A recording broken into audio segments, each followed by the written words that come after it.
This video is an introduction to C++ classes and objects, which is a very important programming concept that you will see in almost any programming language. So let us start.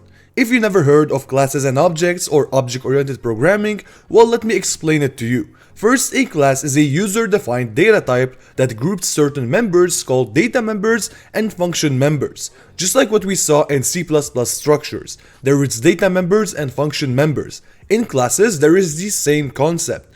Data members are variables that each object of a class can have, and function members are normal functions inside the class that can work and manipulate the data members of the object. But what is an object? Well, how I like to explain this is that objects are followers of a certain class. They follow the rules given by this class, like they can have that much data members and can work with these functions, for example.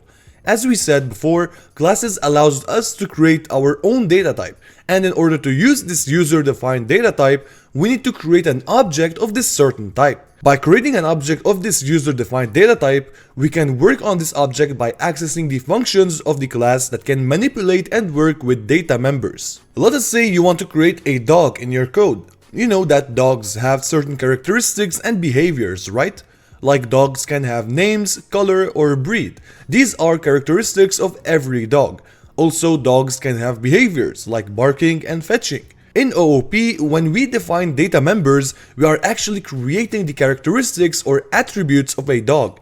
And when we define function members, we are creating the behavior of a dog. So this is a simple example for you to understand about objects. Now you might be asking, why to use OOP? Well, when you use OOP, it makes your code more readable and maintainable because it wraps related members together inside a single entity.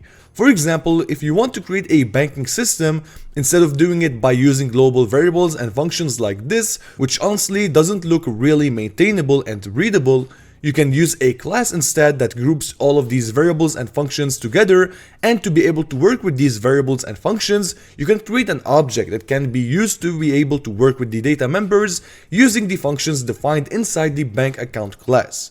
And OOP is used a lot when you want to build certain applications, or for example, when you want to learn data structures. You will definitely be using classes and objects in order to create data structure that can store, organize, and retrieve data easily. Now, how to create a class and an object? This question will be answered in the next video where we will talk about access modifiers in C++ classes and objects.